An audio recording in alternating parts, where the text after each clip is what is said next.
What's going on, guys? It's Reapers Electronics. Today we have a one-piece controller, and thankfully the customer actually asked if we had these so that they could be installed, versus us just normally giving our normal spiel saying that those are the only joysticks that we use in replacement, because we do not use the factory style analogs. And I was like, yeah, we have those, and that's all we install. So she was more than excited about that and brought her controller up as fast as she could. So here we have this is one piece, right? Is that what this is? One piece? I think so. I don't know. Correct me if I'm wrong. But one piece controller. And we are replacing the analog sticks with Hall Effect joysticks, because those are the only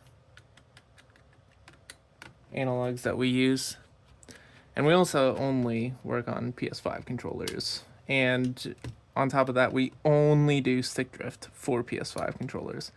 So, and the only reason for that is just the demand, as I've talked about in the past. Is if there's demand for it, we'll do it. However, we're not going to do demand for power issues for PS5, because that is a nightmare. And we've worked on that in the past a lot, and don't feel like doing that anymore. It takes way too long, very inconsistent. So all right, this is a newer controller is what it looks like. The newer ones have all these wires in here.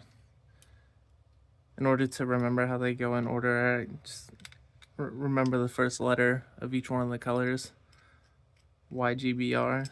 So now I know, because I've worked on so many of these controllers. So now that I know, whenever I open it, it's YGBR. Yellow, green, black, red. Yellow, green, black, red. Just like that. So just a fun little thing there. It's like remembering codes, pretty much.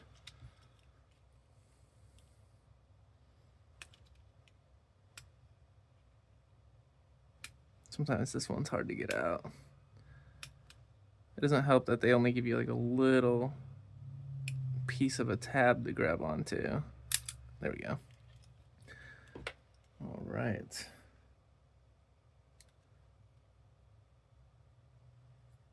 Wait, where's that? Oh, it's right here. Confusing there for a second. All right, and then we're gonna take off the little thumbsticks here and take that over to the soldering station, get those wires unsoldered, and then we'll take the analogs off. All right, so I went ahead and put some flux on the pads there where each one of those wires are connected, and we're just going to put some of our solder on those once my soldering iron heats up. Oh, and there's someone who always trolls me about my soldering iron being dirty too. I do clean it. It's just I use it so much that sometimes I just don't have time. It's not like it's going to create a difference or anything either. The quality of work is still fantastic.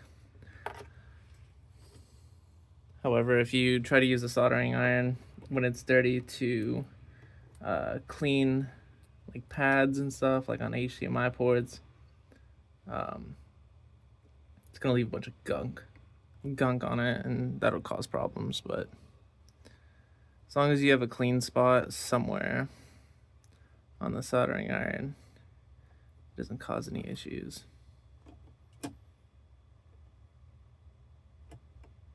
Try to do this without melting any of the wires here.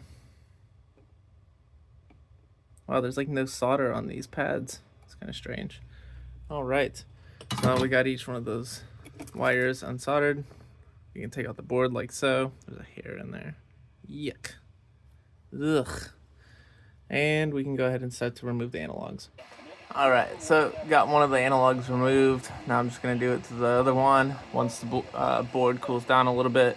I always wait to do the second one until the board cools down a little bit, because if you do them too close together and the board is really hot, it'll actually warp the board, which makes it significantly harder to calibrate the sticks when you get them in, because the board is consistently warped. So whenever you have it outside of the controller, it's going to be different versus having it inside of the controller. So I always let it cool down, and then we'll take off the next analog. Alright, with both analogs removed, we can now put our Hall effects in, and if you clean the holes out right and everything, it should just sit in there like that. So and then I'll have to solder each one of the feet in here, and then once I do that, I'll be able to solder all the through hole points in order to secure it down.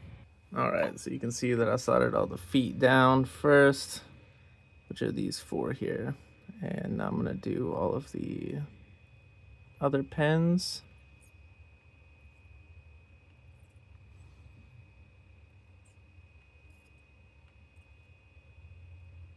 All right, just like that. Now we're gonna put the other one on, do the same thing. All right, now we have both of the Hall effect sticks secured on the board. So now we're going to mess with it non-stop until it calibrates to where we want it to. So we're gonna put it in the controller temporarily, plug it up to the computer, and just keep messing with it back and forth. All right, so this is what it looks like when we're just doing the testing here. See, nothing's connected besides the battery. The board is just kind of clicked in there, and you can see the orange lights on. That means that it is getting power there.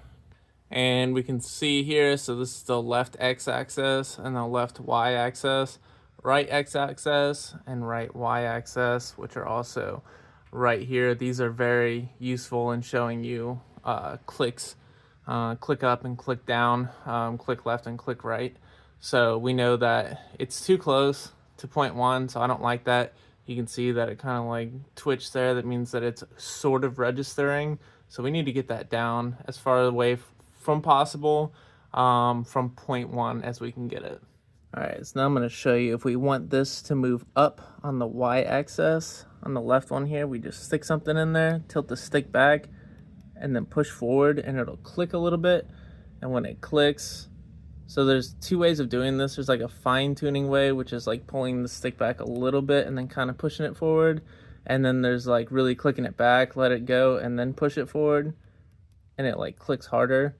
So, but yeah, you just keep doing this back and forth until eventually you get it as close to 0 as you can.